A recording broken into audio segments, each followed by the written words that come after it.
Первое в этом году заседание и сразу к обсуждению самого наболевшего приступили члены комиссии Горкинеша по ЖКХ.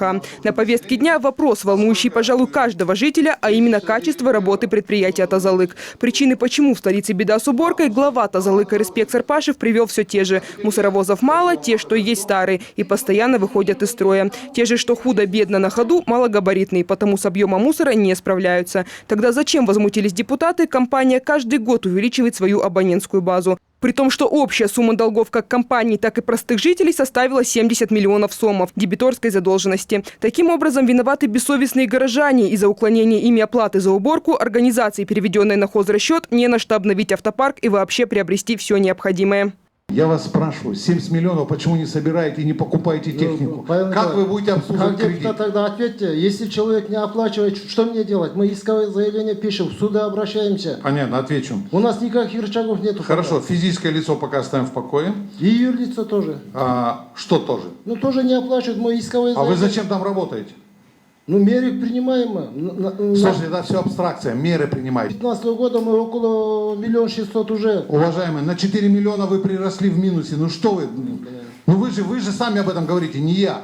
Более того, предприятие, работающее второй год в убыток, умудрилось еще и взять кредит в размере 11 миллионов евро на покупку новых мусорных контейнеров. Всего их закупят более 5000, чуть более 400 из них уже доставили в столицу. Стоимость каждого по нынешнему курсу почти 22 000 сомов. Однако устанавливать их не торопится. Вперед необходимо оборудовать мусорные площадки. А пока пользоваться продолжают старыми покореженными баками, не считая нужным приводить их периодически в порядок. На этом же заседании вы тоже говорили. Ломаем, перестраиваем. Вот 2 года прошло, мы доломали, что их выкинули на обочину.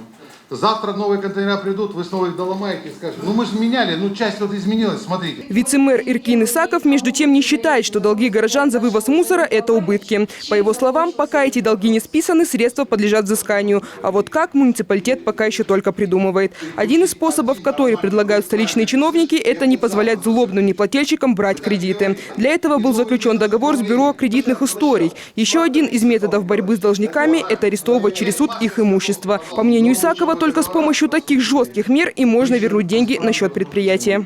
По поводу увеличения, договорных наших обязательств. Позавчера был подписан контракт на поставку новой техники. 28 новеньких мусоровозов производством Ценского завода коммунального машиностроения. У нас ожидается прибытие в марте, в апреле месяце. С ростом абонентской базы «Тазалыка» появляются определенные неплательщики. Бороться надо, 100% согласен. И этот показатель, который говорит 70 миллионов, один из основных, на который мы делаем упор.